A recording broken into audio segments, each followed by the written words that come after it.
Unfortunately, if you want to visit America, they're going to make sure that, it's interesting. It's like they push out goy slop as a means. I don't think they're this smart, but, just me thinking. If I wanted to make a way to see if people are against me, I would put out narratives mocking me. And I know the people who consume that content are ones who hate me. And I don't think they're that smart, but assume that they were. So assume that the Trump administration or the whole entire Ellison empire created goy slop. And they know that the people who are watching it are probably against Trump.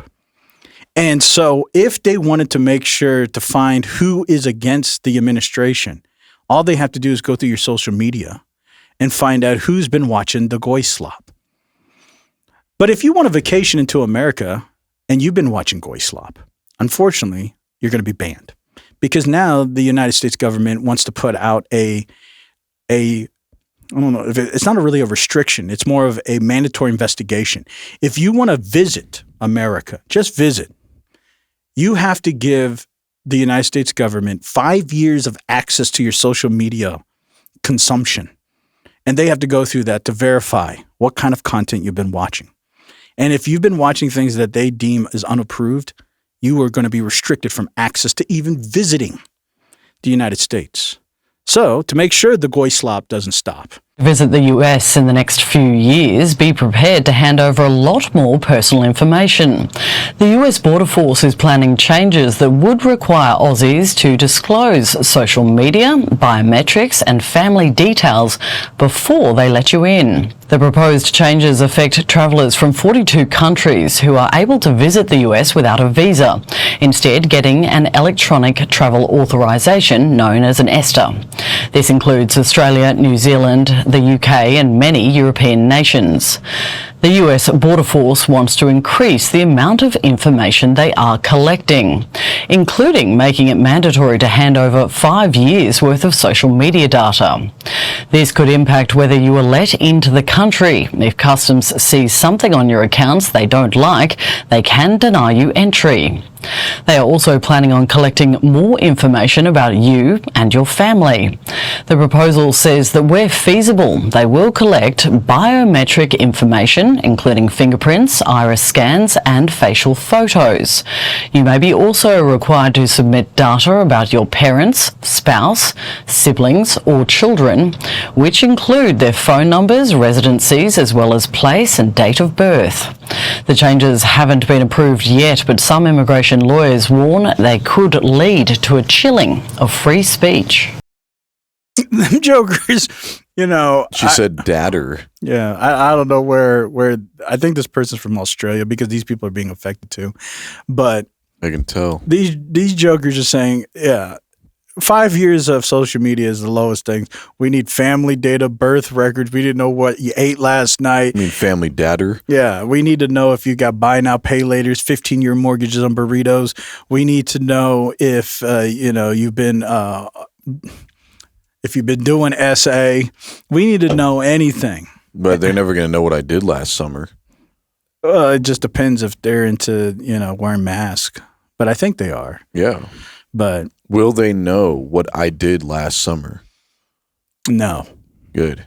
Yeah, that's one thing. And I won't have to disclose that data about myself either. No, but you maybe we all should do that. We should all just do something next summer and then not tell the government, and that's going to be protected. So everything we do next summer will be protected. They can't know what we did last summer or next summer or any summer. Maybe there's something about summers. What about the Minority Report when they start taking out minors?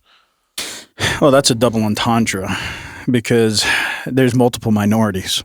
I know. Yeah, just like aliens. Yeah. Well, they threw us off with that documentary by calling it a majority report, which doesn't make any sense with the context of the movie. Well, unless it's the majorities creating the report of the minorities. And so they're faking the documents. Yeah, but it's not about the majorities. It's about the minorities. Yeah, it's about the minors. Yeah. Yeah. I don't know. All I'm saying is that they're going to utilize that to continue the slop propaganda. And the only thing that you're going to – but, you shouldn't feel bad because at the end of the day, what are you missing when you come to America? Yeah, I mean, you might not be able to see Zuckerberg as a robot. You might be missing your dignity. You might be missing your children back in Venezuela. I mean, I guess that's also possible, but one of the main things you're probably going to be missing is good old cherry pie, because you know that they say cherry pie is American. Trying the mini cherry pie So from this is Walmart American cherry Bakery. pie I don't from know why it's Walmart. taken me so long to try this pie, considering That's America. This is what you know. Everybody wants a good piece of cherry pie. That looked pretty cool. Yeah, that's America for you. Was that at McDonald's? No, but that is America for you. And you know, another thing Donald Trump was saying, he put out in his Truth Social post, which I'll put out right here so you guys can read it. You know, it's only getting more radical. So now Trump is saying if you question his mental health, it's seditious and treasonous. So he put out this post on his Truth Social, which is right here. And he was talking about how he's so healthy. He's done all these great things. He's the best of best. He's done all these cognitive examinations. And right here he says, after all the work I have done with the medical exams, cognitive exams, and everything else, I actually believe it's seditious, perhaps even treasonous, for the New York Times and others to consistently do fake reports in order to libel and demean the President of the United States. Joe Biden became mentally impaired.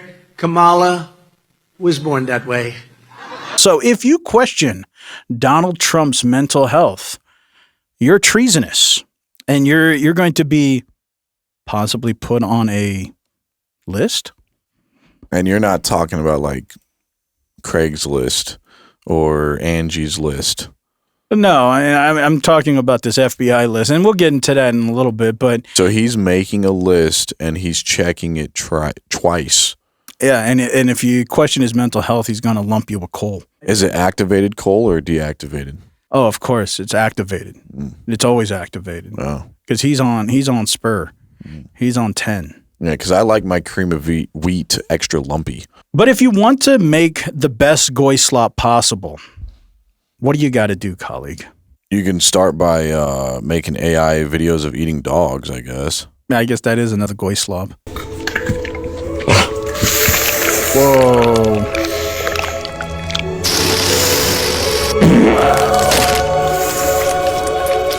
Wow, that is the Matrix. And he's back. Yeah. Wow. That's the definition of goy slop. Yeah, at the highest level. That was like inside, and then somehow he made it back out. Yeah, that's Hawking radiation. Yeah, but honestly, how do you make sure the best goy slop possible is available to the masses? You roast your chestnuts over an open flame. Well, I mean, that's you living out goy slop. But how do you get goy slop propagated to the masses? TikTok. Yeah, you control the media. And I'm sure everybody, including you, have heard about the Netflix wanting to buy out Warner Brothers. Mm-hmm. But the big thing is Paramount trying to come in and say, we want to buy Warner Brothers. And all of this is like, who cares? They're just all trying to monopolize and all that. That's the surface level thing. But really, why is Paramount interested in Warner Brothers? It's because they want CNN. And it's not even CNN itself. It's just media takeover. But they want state-controlled media so they can continue feeding the goy slop. And why is Paramount so important? Because Paramount is owned by the Ellison family. Larry. Yeah, and specifically his son, David Ellison, who owns SkyNET, who bought Paramount in August. SkyNET? Skydance. Yeah, SkyNet. It's basically SkyNet. Oops, a little slip there. Yeah, no Freudian slip. Yeah, that was a lip slip. That was on purpose. But he owns Paramount, and now Paramount wants to own. So now Skydance, Paramount, Warner Brothers. Lip slip. Yeah, and they're going to be able to control it. And Larry Ellison, Oracle, TikTok, they just want to continue making sure your content is tilted, either in pure goy slop or anything that's an antithesis to the administration get restricted. And they can do that once they start controlling all the media. So the objective is that. And you might say, host, you're just saying all that. No, Trump himself has said that and made it clear. People that have run CNN into the ground, by the way, nobody watches, very few people watch. I don't think they should be entrusted with running CNN any longer. So I think any deal should be guaranteed and certain that CNN is part of it, or sold separately. But I don't think the people that are running that company right now and running CNN, which is a very dishonest group of people, I don't think that should be allowed to continue. I think CNN should be sold along with everything else. And so this is why he doesn't want Netflix to buy Warner Brothers, because, of course, Netflix is not very friendly to Trump.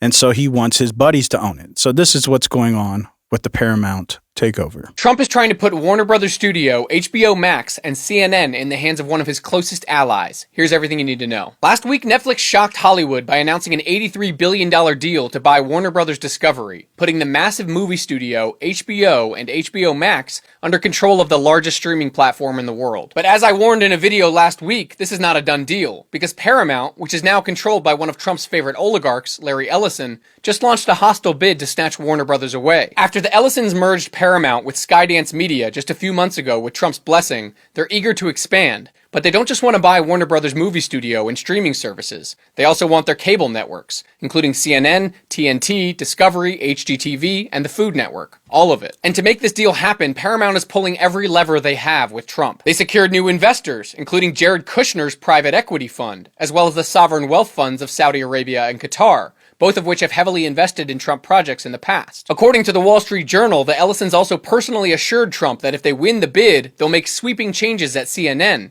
a network Trump has feuded with for years. And as I said last week, they're literally fast-tracking the movie Rush Hour 4 because Trump personally asked for it. Now, thankfully, Trump can't single-handedly hand Warner Brothers to Paramount. Because this deal doesn't involve any broadcast stations, it won't go through Trump's FCC, but it will face a massive antitrust review by Trump's DOJ, who could petition a judge for an injunction to block the Netflix deal for months or even years. And unlike his predecessors, Trump is openly saying that he'll, quote, be involved in the review and approval process. So it's safe to say that Paramount, Netflix, and Warner Brothers will be kissing his ass for the foreseeable future. So, outside of doing fresh lines off of Jared Kushner's butt cheek. And Rush Hour 9. Yeah.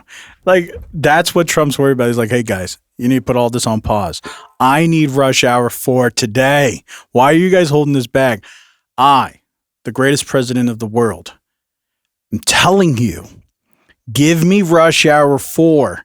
Sounds like Michael Scarn, when Michael Scarn actually made a video.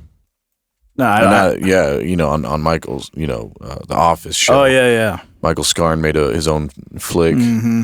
Yeah. Yeah, but the only difference is that he doesn't have the power of the presidency. And now the president of the most powerful nation in the world, what he's focused on, the things that are on his mind, why haven't they come out with Rush Hour 4 yet? You need to get on this. Forget all this other stuff. I don't care what's going on in the world. Where's my movie?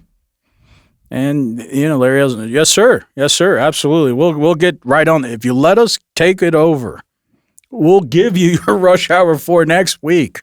Just let us have it. And they will. And pretty soon your movies is going to be like this. Your intros of your movies will be goy slop. Oh, because they did the acquisition. So it's like Warner Brothers and Netflix. I guess Paramount too. And HBO. Oh. Also Pixar. Jared Kushner helped out with this one too.